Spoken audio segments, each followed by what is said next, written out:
రామగిరి మండలంలో భయం క్రియేట్ చేసేదాని కోసం ఈ మండలానికి సంబంధించిన ఒక ఇంపార్టెంట్ నాయకుడిని 27వ తారీఖున అటాక్ చేశారు. ఇదే ఊర్లో 28వ తారీఖున మళ్ళీ అదే ఇంటిని అటాక్ చేశారు.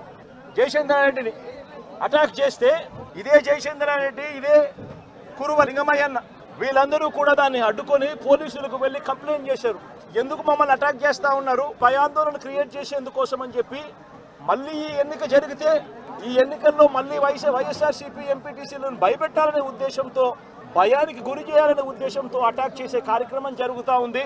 దీన్ని అరికట్టండి అని చెప్పి పోలీసులకు వెళ్తే పోలీసులకు ఘటనకు సంబంధించిన కంప్లైంట్ ఇచ్చినా కూడా పోలీసులు కనీసం పట్టించుకున్న పాపాన పోలేదు. 27, 28వ తారీఖున మళ్ళీ ఇదే మాదిరిగా జరిగించిన తర్వాత మార్చి 30వ తారీఖున కురుబ లింగమయ్యన్న కొడుకు బైక్లో తాను పోతా ఉంటే బైక్లో పోయేటప్పుడు వాళ్ళ ఇళ్ళ ద్వారా పోయే కార్యక్రమం జరుగుతూ ఉంటే బైకును అడ్డగించి లింగమయ్య కొడుకును అటాక్ చేసినారు. ఫోన్లో నాన్న నన్ను కొడతా ఉన్నారు, నన్ను అటాక్ చేసినారు, నన్ను కొడతా ఉన్నారు అని చెప్పి వాళ్ళ నాన్నతో తను మాట్లాడితే నువ్వు ఫోన్ చేసి మళ్ళీ మీ నాయనకు చెప్తావా అని చెప్పి మళ్ళా వీళ్ళింటికి ఇక్కడ నుంచి 20 మంది బేస్బాల్ బ్యాట్ కూడా తీసుకొని పోయి బేస్బాల్ బ్యాటు, కట్టెలు, రాళ్ళు, మచ్చుకొత్తి కూడా తీసుకొని మీలో 20 మందితో ఇళ్ళ కాడికి పోయినారు. ఇంటికాడికి పోయి లింగమయ్యన్నను బేస్బాల్ కట్టెతో నెత్తి మీద కొడితే కట్ట విరిగి ఏకంగా ఆ మనిషి చనిపోవడం జరిగింది. నేను అడుగుతా ఉన్నా, ఇదే రకమైన పాలనకు సంబంధించి నేను క్వశ్చన్స్ అడుగుతా ఉన్నా, చంద్రబాబు నాయుడు గారిని అడుగుతా ఉన్నా, పోలీసులను అడుగుతా ఉన్నా, అయ్యా మీరు చేసేది న్యాయంగా ఉందా, మీరు చేసేది ధర్మంగా ఉందా అని చెప్పి నేను అడుగుతా ఉన్నా. మీరు చేస్తూ ఉన్న ఈ రాంగ్ ప్రెసిడెంట్ వల్ల రాష్ట్రం ఈరోజు బీహార్ కన్నా నాశనమైన పరిస్థితుల్లో ఈరోజు తయారవుతా ఉంది రాష్ట్రం. ప్రతి చర్య మనం చేసేది డెమోక్రసీలో సిగ్గుతో తలంచుకునే కార్యక్రమానికి మీరంతా కూడా సిగ్గు లేకుండా చేస్తూ ఉన్నారు. ఇదే లింగమైన అడుగుతా ఉన్నా, వీళ్ళల్లో కొట్టిన పోలీసులు కేసులు పెడతా ఉన్నారు.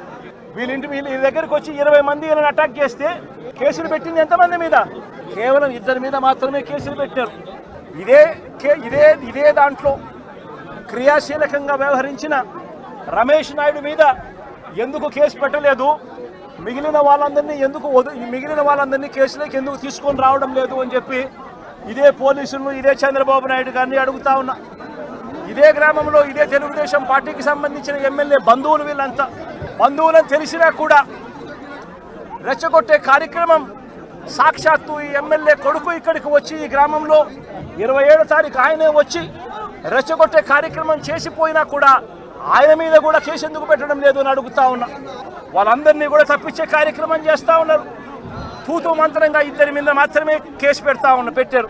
కానీ ఈ హత్యను ప్రోత్సహించిన ఎమ్మెల్యేను కానీ ఎమ్మెల్యే కుమారుడు కానీ వారి మీద మాత్రం ఎటువంటి చర్యలు కూడా తీసుకోలేదు.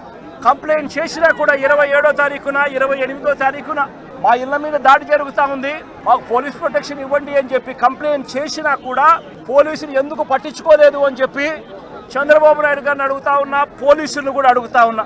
ఇదే ఎస్ఐ సుధాకర్ అనేవాడు వీడియో కాల్స్తో ప్రతి ఎంపీటీసీలని కూడా తానే ప్రలోభాలు పెడుతూ తన ఫోన్లో నుంచే వీడియో కాల్స్తో వాళ్ళతో ఫోన్లో మాట్లాడించి తానే క్రియాశీలకంగా ఇదే రామగిరి మండలానికి సంబంధించిన ఎస్ఐ కేసు పెట్టినా కూడా యాక్షన్ తీసుకోకుండా తానే ఇవన్నీ చేస్తూ ఉంటే ఎందుకు ఆ ఎస్ఐ మీద యాక్షన్ తీసుకోవడం లేదు, ఎందుకు ఆ ఎస్ఐ ఫోన్ రికార్డ్స్ను ఎందుకు పరిగణలోకి తీసుకోవడం లేదు అని చెప్పి కూడా గట్టిగా అడుగుతా ఉన్నా.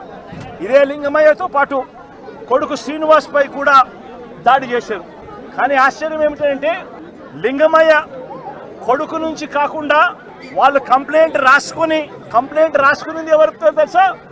వాళ్ళంతకు వాళ్ళే ఒక పేపర్ మీద రాసుకొని వచ్చి పోలీసులు చదువు రాదని చెప్పి లింగమయ్య అన్న భార్యతో ఏలుముద్ర బలవంతంగా వేయించుకున్నారు. ఇది న్యాయమేనా అని అడుగుతా ఉన్నా. లింగమయ్య అన్న భార్య చదువు రాదని కొడుకు పక్కనున్నాడు, దాడిలో ఆయన కూడా గాయపడ్డాడు, చదువుకున్నాడు, కానీ ఆయనతో స్టేట్మెంట్ తీసుకోరు. స్టేట్మెంట్ తీసుకునేది పోలీసులే రాస్తారు. లింగమయ్య అన్న భార్య ఏలుముద్ర తీసుకుంటాడు.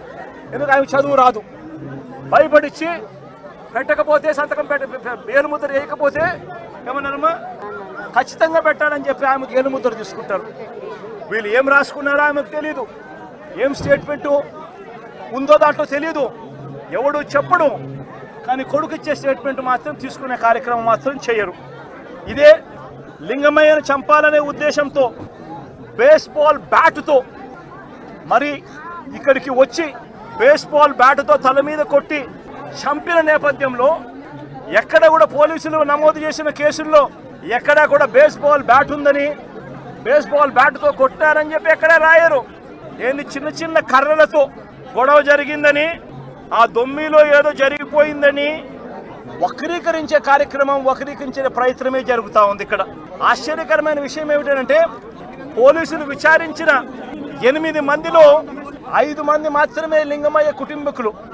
మిగిలిన 3 పోలీసులు సాక్షులుగా చేర్చిన మిగిలిన 3 తెలుగుదేశం పార్టీకి సంబంధించిన నిందితులకు సంబంధించిన సన్నిహితులను సాక్షులుగా మరో 3 పోలీసులే చేర్చడం అన్నది నిజంగా లా అండ్ ఆర్డర్ అన్నది ఏ స్థాయిలోకి దిగజారిపోయింది, పోలీసు అనే వ్యవస్థ ఏ స్థాయిలోకి దిగజారిపోయింది అని చెప్పడానికి నిజంగా ఇంతకన్నా వేరే ఉదాహరణ కూడా అవసరంలా.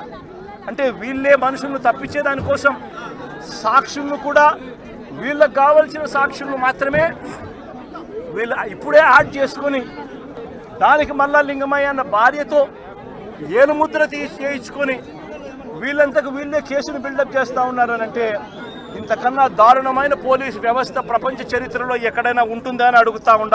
వీళ్ళంతకు వీళ్ళే తప్పుడు సాక్ష్యాలు క్రియేట్ చేసి వీళ్ళంతకు వీళ్ళే కేసును నీరు కార్చే కార్యక్రమం జరుగుతూ ఉంది.